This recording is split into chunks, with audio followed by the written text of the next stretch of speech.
नमस्कार दोस्तों, आइए जानते हैं बिहार के दिन भर की ताज़ा और बड़ी खबरें। वही आपने अभी तक वीडियो को लाइक और चैनल को सब्सक्राइब नहीं किया, फटाफट से कर लीजिए। पटना। बिहार के लाखों गरीब और आर्थिक रूप से कमजोर परिवारों के बच्चों के लिए शिक्षा पूरी करना अक्सर एक चुनौती बन जाता है। पैसों की कमी के कारण कई बार अनुसूचित जाति (एससी), अनुसूचित जनजाति (एसटी) और अन्य पिछड़ा वर्ग (ओबीसी) से आने वाले विद्यार्थियों को अपनी पढ़ाई बीच में ही छोड़नी पड़ती है।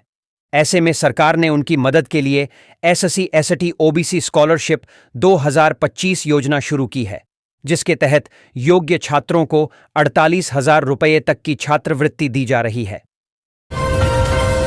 दरभंगा में पीएम मोदी की मां पर अभद्र टिप्पणी के विरोध में भाजपा ने बिहार बंद कराया गया। बंद के दौरान कई जगह हिंसात्मक वीडियो सामने आए, जिनमें कथित भाजपा कार्यकर्ता आम जनता से मारपीट करते दिखे। राजद ने वीडियो शेयर कर भाजपा पर हमला बोला, जबकि उप मुख्यमंत्री सम्राट चौधरी ने बंद को सफल बताया। बिहार सरकार ने राजस्व एवं भूमि सुधार विभाग के 7,480 कॉन्ट्रैक्ट वर्करों की सेवा समाप्त कर दी है। ये कर्मचारी 16 अगस्त से हड़ताल पर थे और नियमित सेवा व कर्मचारी राज्य बीमा ईएसआईसी की मांग कर रहे थे। सरकार ने इन्हें 3 सितंबर शाम 5 बजे तक काम पर लौटने का समय दिया था। राष्ट्रीय जनता दल (आरजेडी) नेता और पूर्व उपमुख्यमंत्री तेजस्वी यादव ने उपराष्ट्रपति चुनाव को लेकर केंद्र सरकार पर गंभीर सवाल खड़े किए हैं। उन्होंने कहा कि सुदर्शन रेड्डी किसी भी राजनीतिक दल से जुड़े नहीं हैं और उनकी निष्ठा संविधान और लोकतंत्र की रक्षा में है। तेजस्वी ने दावा किया कि विपक्षी दलों के सभी सांसद रेड्डी का समर्थन करेंगे। राष्ट्रीय जनता दल (आरजेडी) नेता और पूर्व उपमुख्यमंत्री तेजस्वी यादव ने सोमवार को भाजपा और एनडीए की आयोजित बिहार बंद को पूरी तरह असफल करार दिया। तेजस्वी ने कहा कि बंद के नाम पर भाजपा कार्यकर्ताओं ने आम जनता को परेशान किया और लोकतांत्रिक मूल्यों की धज्जियां उड़ाईं। बिहार में साउंड पॉल्यूशन पर रोक लगाने और लोगों को शांत वातावरण उपलब्ध कराने के लिए परिवहन विभाग ने एक नई पहल की शुरुआत की है। अब राज्य में हर रविवार हॉर्न फ्री डे के रूप में मनाया जाएगा। इसके तहत वाहन चालकों से अपील की गई है कि वे इस दिन अनावश्यक रूप से हॉर्न न बजाएं। बिहार विद्यालय परीक्षा समिति (बीएसईबी) ने गुरुवार को सक्षमता परीक्षा 2025 तृतीय और डीएलएड पाठ्यक्रम की परीक्षा का परिणाम घोषित कर दिया। समिति के अध्यक्ष आनंद किशोर ने बताया कि परीक्षाफल बोर्ड की आधिकारिक वेबसाइट secondary.biharboardonline.com पर उपलब्ध है। परीक्षार्थी यूजर आईडी और पासवर्ड डालकर अपना रिजल्ट देख सकते हैं। पूर्णिया जिले के भवानीपुर अंचल कार्यालय में जमीन विवादों में नियमों की अनदेखी का मामला सामने आया है। प्रमंडलीय आयुक्त राजेश कुमार ने अंचल अधिकारी, राजस्व अधिकारी और हल्का कर्मचारी के खिलाफ कड़ी कार्रवाई का आदेश दिया है। आयुक्त ने अपर समाहर्ता को जांच कर 2 सप्ताह में रिपोर्ट सौंपने का निर्देश दिया है। भवानीपुर अंचल कार्यालय पहले से ही जमीन विवादों के लिए चर्चित। बिहार की सियासत अब चुनावी रंग में रंगने को तैयार है। राज्य में विधानसभा चुनाव को लेकर तैयारियां तेज हो चुकी हैं और निर्वाचन आयोग के सूत्रों के हवाले से मिली जानकारी के अनुसार नवंबर के पहले और दूसरे हफ्ते के बीच मतदान कराए जा सकते हैं। आयोग जल्द ही आधिकारिक तौर पर तारीखों का ऐलान कर सकता है। चुनाव आयोग धार्मिक त्योहारों के बाद ही चुनाव की तारीखें तय करेगा, इसलिए दुर्गा पूजा और दशहरा के बाद चुनाव की घोषणा होगी, जबकि मतदान की तारीखें छठ पूजा के बाद रखी जाएंगी। सूत्रों के मुताबिक मतदान नवंबर महीने में होगा और 15 से 20 नवंबर के बीच मतगणना की जा सकती है। कांग्रेस की वरिष्ठ नेता सोनिया गांधी के खिलाफ एक याचिका दायर की गई है। अतिरिक्त मुख्य न्यायिक मजिस्ट्रेट की कोर्ट में दायर इस याचिका में मतदाता सूची में उनका नाम शामिल करने के संबंध में सवाल उठाया गया है। याचिका में कोर्ट से पुलिस को इस संबंध में जांच करने के निर्देश देने की मांग की गई है। बिहार में इस साल 2025 विधानसभा का चुनाव होना है और उससे पहले लगातार प्रधानमंत्री द्वारा कर रहे हैं। एक बार फिर पीएम मोदी 15 सितंबर को बिहार द्वारा पर आने वाले हैं। बिहार के पूर्णिया हवाई अड्डा को वे उद्घाटन करेंगे। इसके बाद सीमांचल के बहुप्रतीक्षित एयरपोर्ट से उड़ान सेवा की शुरुआत होगी। इसके साथ ही वे राज्य को नई वंदे भारत एक्सप्रेस, नई रेल लाइन आदि कई योजनाओं की सौगात देंगे। राजद नेता तेजस्वी यादव को महागठबंधन में मुख्यमंत्री का चेहरा बताने में कांग्रेस की आनाकानी का कारण वोटों का गणित है। कांग्रेस सवर्णों और अनुसूचित जातियों को लुभाना चाहती है। तेजस्वी का नाम आगे करने से कांग्रेस को डर है कि सवर्ण और कमजोर जातियां उनसे दूर हो जाएंगी। राहुल गांधी क्षेत्रीय संतुलन बनाना चाहते हैं, इसलिए कांग्रेस इस मुद्दे को टाल रही है। बांका जिले के आनंदपुर थाना क्षेत्र में शिवचरण दास ने अपनी पत्नी सावित्री देवी की हत्या कर शव को नदी किनारे रेत में गाड़ दिया। पारिवारिक कलह के चलते हुई इस घटना में दूसरी पत्नी पूजा देवी का भी नाम सामने आ रहा है। पुलिस ने शव को पोस्टमार्टम के लिए भेज दिया है और मामले की जांच कर रही है। आरोपी शिवचरण फरार है। शिवहर जिले के पुरनहिया थाना क्षेत्र में एक 11 वर्षीय बच्चे की पीट कर हत्या कर दी गई। बच्चे का शव गांव के पास झाड़ियों में मिला। मृतक की पहचान करण कुमार के रूप में हुई है, जो बुधवार से लापता था। पुलिस ने शव को पोस्टमार्टम के लिए भेज दिया है और मामले की जांच कर रही है। परिवार में मातम छाया हुआ है। मुजफ्फरपुर के पारू थाना क्षेत्र में 6 साल पहले एक किशोरी से दुष्कर्म हुआ था। पीड़िता की मां ने कोर्ट में अर्जी दाखिल की है, जिसमें आरोपी के आनुवंशिक रोग के कारण बेटी का अंगूठा टेढ़ा होने का दावा किया गया है। कोर्ट ने दोबारा डीएनए जांच का आदेश दिया है। पीड़िता, उसकी बेटी और आरोपी का सैंपल लिया गया है और उसे पटना एफएसएल भेजा जाएगा। भागलपुर के इस्माइलपुर प्रखंड में एक शिक्षिका पर विभागीय कार्रवाई शुरू हो गई है। शिक्षिका उपासना कुमारी ने ई शिक्षा कोष पोर्टल के माध्यम से 298 किलोमीटर दूर से हाजिरी लगाई थी। शिकायत मिलने पर जांच हुई और स्पष्टीकरण मांगा गया, जो असंतोषजनक पाया गया। पहले भी लोक शिकायत प्राधिकार के निर्देश पर उनका 1 दिन का वेतन रोका गया था। जहानाबाद के पूर्व सांसद डॉक्टर अरुण कुमार का जदयू में शामिल होने का कार्यक्रम एनडीए के बिहार बंद के कारण अंतिम समय में स्थगित कर दिया गया। जदयू प्रदेश कार्यालय में होने वाले इस समारोह में कई वरिष्ठ नेता शामिल होने वाले थे। समता पार्टी के संस्थापक सदस्य रहे अरुण कुमार 2 बार जहानाबाद से सांसद रह चुके हैं। उनकी जदयू में वापसी की नई तारीख का इंतजार है। बिहार विधानसभा चुनाव 2025 के मद्देनजर मुजफ्फरपुर में एमआईटी मैदान में आज केंद्रीय मंत्री सह लोजपा रामविलास के राष्ट्रीय अध्यक्ष चिराग पासवान की नव संकल्प महासभा होगी। इसमें तिरहुत और मिथिलांचल के कार्यकर्ता जुटेंगे। जिलाध्यक्ष चुलबुल शाही ने बताया कि चिराग पासवान दोपहर 2 बजे सभा को संबोधित करेंगे। मुजफ्फरपुर के कांटी और गायघाट सीटों पर लोजपा ने अपनी तैयारी शुरू कर दी है। विपक्ष के उपराष्ट्रपति पद उम्मीदवार बी सुदर्शन रेड्डी समर्थन जुटाने के लिए इंडिया गठबंधन में शामिल दलों के पास पहुंच रहे हैं। गुरुवार को सुदर्शन रेड्डी बिहार की राजधानी पटना में थे। यहां तेजस्वी यादव ने उन्हें अपनी पार्टी की तरफ से समर्थन देने का ऐलान किया है।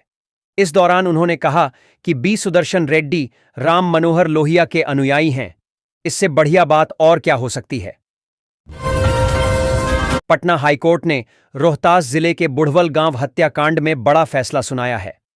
अदालत ने उम्र कैद की सजा काट रहे 5 आरोपियों को बरी कर दिया है। मामला 2005 में बृजबिहारी सिंह की हत्या से जुड़ा था।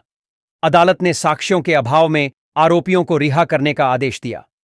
बचाव पक्ष ने आरोपों को राजनीतिक विद्वेष का परिणाम बताया था। शिक्षा विभाग ने पटना के स्कूलों में शैक्षणिक माहौल सुधारने के लिए प्रधानाध्यापकों को निर्देश जारी किए हैं। प्रधानाध्यापकों को समय पर स्कूल पहुंचने, शैक्षणिक गतिविधियों में भाग लेने, शिक्षकों की छुट्टी और उपस्थिति पर ध्यान देने को कहा गया है। साथ ही उन्हें विषय का ज्ञान रखने, कक्षाओं का निरीक्षण करने और महापुरुषों का सम्मान करने का भी निर्देश दिया गया है। बिहार के दरभंगा में कांग्रेस की वोटर अधिकार यात्रा के दौरान प्रधानमंत्री नरेंद्र मोदी की दिवंगत मां को कथित तौर पर अपशब्द पीएम मोदी अबूझ केस कहे जाने के विरोध में सत्तारूढ़ राष्ट्रीय जनतांत्रिक गठबंधन एनडीए द्वारा गुरुवार को आहूत 5 घंटे के राज्यव्यापी बंद का मिला जुला असर देखने को मिला। राजधानी पटना में सड़कों पर वाहन कम दिखे और कुछ निजी स्कूल बंद रहे। कुछ दुकानदारों ने अपनी दुकानें बंद रखीं तो कईयों ने खोलीं भी। एनडीए के प्रमुख घटक भाजपा और अन्य दलों के कार्यकर्ता पूरे राज्य में बंद को सफल बनाने के लिए सड़कों पर उतरे, जिनमें बड़ी संख्या में महिला कार्यकर्ताएं भी शामिल थीं। बिहार में गंगा नदी जीवन और प्रतीक दोनों रूपों में बहती है। इस साल होने वाले विधानसभा चुनाव का मंच तैयार है। यह चुनाव एक तूफानी बादल की तरह है जो वादों और खतरों से भरा हुआ है। बिहार में सत्तारूढ़ एनडीए गठबंधन अपनी ताकत और समझदारी से बना है। वह अब एक मोड़ पर है। इसके छोटे सहयोगियों चिराग पासवान की लोक जनशक्ति पार्टी रामविलास और जीतन राम मांझी की हिंदुस्तानी अवाम मोर्चा सेकुलर अब छोटी भूमिकाओं से संतुष्ट नहीं हैं। वे अब और ज्यादा हिस्सेदारी चाहते हैं। इससे एनडीए का संतुलन खतरे में है। उपेंद्र कुशवाहा पाला बदलने के लिए जाने जाते हैं। साल 2010 में वे जेडीयू में थे। साल 2015 में उनकी पार्टी ने बीजेपी से मिलकर चुनाव लड़ा था और 2020 का विधानसभा चुनाव तीसरा मोर्चा बनाकर लड़े थे। शुक्रवार को पटना में वह एक रैली करने जा रहे हैं जिसे शक्ति प्रदर्शन के तौर पर देखा जा रहा है। बिहार में इस साल विधानसभा चुनाव होने हैं। चुनाव को लेकर सरगर्मियां तेज हैं। राजनीतिक बयानबाजियां भी तेज हैं। हर किसी को इंतजार है तो बस चुनाव, बिहार विधानसभा चुनाव 2025 की तारीख का। सवाल यही है कि बिहार में चुनाव आखिर कब होंगे। चुनाव आयोग के सूत्रों से मिली जानकारी के मुताबिक बिहार में विधानसभा चुनाव छठ पूजा के बाद हो सकते हैं। माना जा रहा है कि उस समय बड़ी संख्या में लोग त्योहार मनाने अपने घर लौटते हैं। अगर ऐसे समय पर चुनाव कराया जाएगा तो बड़ी संख्या में लोग वोट डाल सकेंगे। इससे वोट प्रतिशत में बढ़ोतरी होगी। इसीलिए ऐसा माना जा रहा है कि छठ पूजा के बाद चुनाव कराए जा सकते हैं। बिहार में अगले कुछ ही हफ्तों में विधानसभा चुनाव होने जा रहे हैं। चुनाव आयोग की तरफ से इसे लेकर पूरी तैयारी हो चुकी है और अब सिर्फ चुनाव की तारीखों के ऐलान का इंतजार है। चुनाव से पहले हम बिहार को लेकर कुछ दिलचस्प जानकारी आप तक लेकर आ रहे हैं। आज हम आपको बिहार के इकलौते मुस्लिम मुख्यमंत्री के बारे में बताने जा रहे हैं जिनके खिलाफ उनकी ही पार्टी के नेताओं ने साजिश रची और उनकी कुर्सी चली गई। एनडीए ने पीएम मोदी और उनकी मां को लेकर की गई अभद्र टिप्पणी को लेकर आज बिहार बंद का आह्वान किया था। इस बंद में भारतीय जनता पार्टी, बीजेपी समेत एनडीए के तमाम घटक दल शामिल हुए। बंद सुबह 7 बजे से दोपहर 12 बजे तक किया गया और इस दौरान आपातकालीन सेवाओं व रेल परिचालन को इससे बाहर रखा गया था। पूरे बिहार में इस बंद का असर दिखा। बिहार की राजधानी पटना में एक दर्दनाक सड़क हादसा हुआ है। यहां कार और ट्रक के बीच हुई टक्कर में 5 लोगों की मौत हो गई है। पुलिस की शुरुआती जांच में पता चला है कि यह हादसा कार की रफ्तार ज्यादा होने की वजह से हुई है। घटना के समय कार की रफ्तार इतनी तेज थी कि वो सामने चल रही ट्रक के अंदर ही घुस गई और करीब 50 मीटर ट्रक के साथ घिसटती चली गई।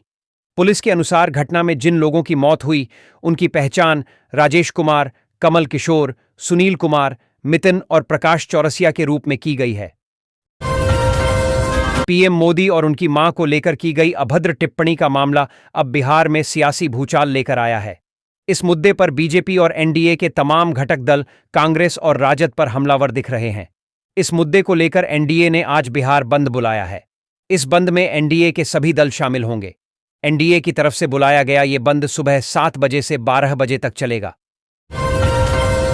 बिहार की माटी ने कई रत्न पैदा किए, लेकिन सत्येंद्र नारायण सिन्हा एक ऐसी शख्सियत थे जिनका नाम इतिहास के पन्नों में स्वर्णिम अक्षरों में अंकित है। प्यार से छोटे साहब कहे जाने वाले सत्येंद्र नारायण सिन्हा का जन्म 12 जुलाई 1917 को औरंगाबाद के पोईवान गांव में हुआ था। सत्येंद्र बाबू ने स्वतंत्रता संग्राम के सिपाही, बिहार के मुख्यमंत्री और भारतीय राजनीति के जननेता के तौर पर अपनी पहचान बनाई। जनसुराज पार्टी ने सार्वजनिक रूप से घोषणा की है कि वह 243 में सभी सीटों पर उम्मीदवार उतारेगी और कम से कम 40 महिलाएं मैदान में होंगी। उम्मीदवारों की घोषणा 4 से 5 चरणों में करने की रणनीति तय हुई है। इसके अलावा चुनाव आयोग ने पार्टी को स्कूल बैग चिन्ह आवंटित किया है। यह संदेश राजनीति में शिक्षा, अवसर और भविष्य पर बल देने का प्रतीक भी बन सकता है। पीके ने इंटरव्यू में यह भी दोहराया है कि वे तेजस्वी यादव जैसे हैवीवेट के खिलाफ लड़ने से नहीं हिचकेंगे। पटना में मेट्रो का इंतजार जल्द खत्म होने वाला है। दरअसल बुधवार को पटना मेट्रो का पहला ट्रायल पूरा किया गया। इस दौरान बैरिया स्थित डिपो से 200 मीटर तक फॉरवर्ड और 200 मीटर रिवर्स डायरेक्शन में ट्रायल किया गया। ट्रायल में किसी यात्री को शामिल नहीं किया गया था। टेक्निकल टीम में वहां मौजूद थी। नगर विकास एवं आवास मंत्री जीवेश मिश्रा ने डिपो और स्टेशन का जायजा लिया। नगर विकास एवं आवास विभाग में सितंबर के अंत तक पटना मेट्रो शुरू करने का लक्ष्य रखा है। प्रधानमंत्री नरेंद्र मोदी इस महीने के आखिर में पटना मेट्रो का उद्घाटन कर सकते हैं। बिहार में भ्रष्टाचारी अधिकारी और कर्मचारियों पर कार्रवाई में तेजी आई है। सिर्फ अगस्त महीने में 2024 से अधिक मामले दर्ज किए गए हैं। 2024 में पूरे साल में विजिलेंस ने 15 मामले दर्ज किए गए थे। वहीं इस साल अगस्त तक 72 मामले दर्ज किए जा चुके हैं। इनमें राजस्व विभाग के 20 और पुलिस के 16 मामले शामिल हैं। यह आंकड़ा पिछले 5 साल में सर्वाधिक है। ब्यूरो के कामकाज में हुए बदलावों की वजह से यह आंकड़े बढ़े हैं। बिहार विधानसभा चुनाव 2025 के लिए राजनीतिक दलों में बैठकों का दौर तेज हो चला है। इसी कड़ी में बुधवार को राजधानी दिल्ली में केंद्रीय गृह मंत्री अमित शाह के आवास पर बीजेपी कोर कमेटी की एक बैठक हुई, जिसमें बिहार चुनाव में अहम रोल रखने वाले भाजपा के कई बड़े नेता शामिल हुए। इस बैठक में क्या कुछ चर्चा हुई, आइए जानते हैं। भारत के उत्तर में जहां गंडक, कोसी और कमला जैसी गंगा की सहायक नदियां बिहार के मैदानों में धीमे धीमे बहती हैं, वहां नीतीश कुमार पिछले 20 साल से एक ऐसे राज्य को लीड कर रहे हैं जो शांति से ज्यादा हंगामे का आदी है। साल 2005 में जब उन्होंने लालू प्रसाद यादव के लंबे दबदबे से बिहार को निकाला था, उसके बाद से नीतीश वहां के चहेता चेहरा बने रहे जो आखिरी तक डटा रहता है। बिहार से लाखों लोग काम की तलाश में दूसरे शहरों और राज्यों में पलायन करते हैं। एक तरफ जहां हिंदी हार्टलैंड में हमेशा उथल पुथल मची रही, वहीं बिहार में अच्छे बुरे वक्त में भी नीतीश कुमार बने रहे। मंगलवार रात पटना के मरीन ड्राइव पर तेजस्वी यादव जमकर नाचे। उनकी बहन रोहिणी ने तेजस्वी के ठुमकों की जी भरकर तारीफ की तो भाई तेज प्रताप ने नचनिया कहते हुए शुभकामना दे दी। बीजेपी नेता अजय आलोक ने पुलिस से बीच सड़क डांस करने के मामले में तेजस्वी यादव पर मुकदमा दर्ज करने की मांग की है। उनका कहना है कि जेपी पथ पिकनिक स्पॉट नहीं है। वहीं केंद्रीय मंत्री जीतन राम मांझी ने कहा कि बिहार की चमचमाती हुई खुली सड़क पर आधी रात को डांस करते युवाओं की यह टोली बता रही है कि बिहार में सुशासन की सरकार है। बिहार विधानसभा चुनाव 2025 नजदीक है और इस बीच एनडीए गठबंधन के भीतर सीट शेयरिंग को लेकर राजनीतिक हलचल बढ़ गई है। राष्ट्रीय जनता दल यूनाइटेड यानी जेडीयू और भारतीय जनता पार्टी के साथ साथ लोक जनशक्ति पार्टी, रामविलास, हिंदुस्तानी आवाम मोर्चा और अन्य छोटे सहयोगी दल इस बार की रणनीति में अहम भूमिका निभा रहे हैं। केंद्र सरकार ने पीएम स्वनिधि योजना को 2030 तक बढ़ाया, जिससे भागलपुर के रेहड़ी पटरी वालों को लाभ होगा। 7,332 करोड़ रुपए के बजट के साथ 1 करोड़ 15 लाख वेंडरों को मदद मिलेगी। भागलपुर में 4,300 वेंडरों को पहले ही आरण मिल चुका है और अब नए वेंडरों को भी जोड़ा जाएगा। डिजिटल लेन देन को बढ़ावा देने के लिए कैशबैक और प्रशिक्षण भी उपलब्ध कराए जाएंगे। पूर्णिया एयरपोर्ट उड़ान भरने के लिए तैयार है, जिसका 95% काम पूरा हो चुका है और 5 सितंबर तक हैंडओवर होने की उम्मीद है। इंडिगो एयरलाइंस की वेबसाइट पर पूर्णिया एयरपोर्ट का कोड PXN दिखने लगा है और बुकिंग जल्द शुरू होने की संभावना है। प्रधानमंत्री नरेंद्र मोदी 17 सितंबर को इसका उद्घाटन करेंगे, जिससे कोशी सीमांचल क्षेत्र का विकास होगा। यह राज्य का सबसे लंबा रनवे वाला एयरपोर्ट होगा। बिहार सरकार ने 7,000 से अधिक संविदा कर्मियों की सेवा समाप्त कर दी है। ये सब राजस्व एवं भूमि सुधार विभाग के कर्मचारी थे। पिछले महीने से ये लोग अपनी कुछ मांगों को लेकर हड़ताल पर हैं। सरकार की ओर से इन्हें काम पर लौटने के लिए डेडलाइन दी गई थी। इस डेडलाइन के खत्म होने के बाद जो भी संविदा कर्मचारी काम पर वापस नहीं लौटे, उनकी सेवा समाप्त कर दी गई। आरजेडी प्रमुख लालू यादव ने गुरुवार को बिहार बंद को लेकर बीजेपी पर बड़ा हमला किया। उन्होंने आरोप लगाया कि बिहार बंद के दौरान भाजपा कार्यकर्ता राज्य की महिलाओं के साथ दुर्व्यवहार किया। लालू यादव ने एक्स हैंडल पर ट्वीट कर कहा कि क्या प्रधानमंत्री मोदी ने भाजपाइयों को आदेश दिया है कि आज पूरे बिहार और बिहारियों की माताओं, बहनों और बेटियों को गाली दो? गुजराती लोग बिहारियों को इतने हल्के में ना लें। यह बिहार है। गयाजी में भारतीय जनता पार्टी के नेता डॉ मनीष पंकज मिश्रा के नेतृत्व में सैकड़ों महिला पुरुष नेता हाथ में भारतीय जनता पार्टी का झंडा लिए हुए सड़क पर बैठकर जोरदार प्रदर्शन करने लगे हैं। यह प्रदर्शन गया के समाहरणालय गोलंबर के पास बैठकर किया जा रहा है। प्रदर्शन कर रहे लोगों ने जमकर नारेबाजी की। एनडीए के कार्यकर्ता राहुल तेजस्वी मुरादाबाद, हिंदुस्तान नहीं सहेगा अपमान, राहुल तेजस्वी सरेआम माफी मांगो के नारे लगाते दिखे। पटना। प्रधानमंत्री नरेंद्र मोदी की मां पर अभद्र टिप्पणी करने को लेकर आज एनडीए ने बिहार बंद बुलाया है। सुबह 7 से दोपहर 1 बजे तक बिहार बंद रहेगा। पटना में बिहार बंद का नेतृत्व बीजेपी महिला मोर्चा करेगी। इस दौरान जिले के कुछ स्कूलों की छुट्टी कर दी गई है। नालंदा। भाजपा के राष्ट्रीय प्रवक्ता अजय आलोक ने लालू यादव और महागठबंधन पर किया तीखा प्रहार है। उन्होंने कहा कि जिनके पास चुनाव लड़ने का हक नहीं है, वे चुनाव आयोग से ही भिड़ने लगे हैं। राहुल गांधी और राजद पर निशाना साधते हुए आलोक ने कहा, जो खुद 1975 में वोट की चोरी करता था, आज वही चारा चोर का परिवार वोट चोरी की बात करता है। उल्टी गंगा बहाने वालों को नालंदा की धरती और बिहार की जनता करारा जवाब देगी। नालंदा।